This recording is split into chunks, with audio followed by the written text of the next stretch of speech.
বিসমিল্লাহির রহমানির রহিম। উপস্থিত আমার এলাকার মুরব্বীগণ, উপস্থিত আছেন আমার মা বোনেরা, সকলকে আমার সংগ্রামী সালাম, আসসালামু আলাইকুম। আমি আপনাদের মাঝেই বেড়ে উঠেছি। আমার ভালো মন্দ এবং আমার চলার পথে যদি কেউ কোনো রকম কষ্ট পেয়ে থাকেন, আমাকে দয়া করে আমাকে ক্ষমা করে দিবেন। আমি হাত জোড় করে আপনাদের কাছে মাপ চাচ্ছি। আমি আপনাদের এলাকার সন্তান। একটা সন্তান যদি মার কাছে, ভাইয়ের কাছে, বাবার কাছে মাপ চায়, তাহলে কিন্তু মাপ দেয়। আমি আপনাদের এলাকা কারো সন্তানের মতন, কারো ভাইয়ের মতন, কারো বন্ধুর মতন।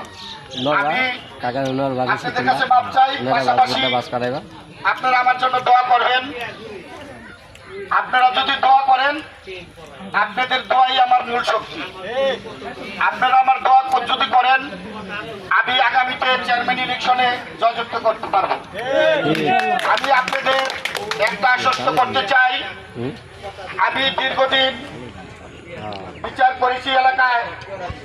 আপনাদের কাছে আমি একটি কথা রেখে গেলাম, যদি কখনো কারো কাছ থেকে আমি 1 টাকা ঘুষ খেয়ে থাকি আর যদি ন্যায় বেচে না করে থাকি, তাহলে আমাকে ভোট দিয়েন না।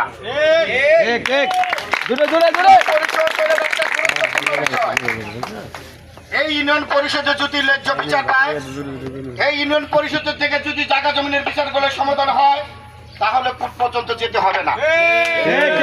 আমি আর একটা কথা বলি, আপনারা দেখেছেন অর্থ এলাকা আমার ছোট ছোট বোনেরা, মেয়েরা স্কুল কলেজে যায়।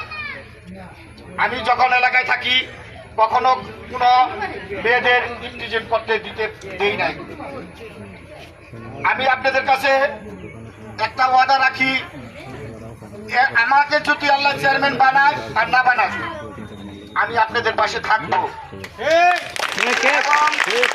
কোনো বাড়িতে চাঁদাবাজি হবে না, নেশা মাদক ইনশাল্লাহ আমি এই এলাকা থেকে দূর করবো। কেউ বিচার পান না, যদি আমার জীবনের বিনিময় হয়, সে যত বড় শক্তিশালী হোক, আপনি গরিব মানুষ, আপনার বিচারকে আমি এনে দেব। আপনারা আমার জন্য যদি দোয়া করেন। আরেকটা হলেন, বিগত দিনের চেয়ারম্যান গেছে, ইউনিয়ন পরিষদ হয় নাই। আল্লাহ যদি আমাকে চেয়ারম্যান নির্বাচিত করে, ইনশাল্লাহ আপনাদের মাঝে ইউনিয়ন পরিষদ হবে, বকশিসপুর ইনশাল্লাহ। আপনারা দেখেছেন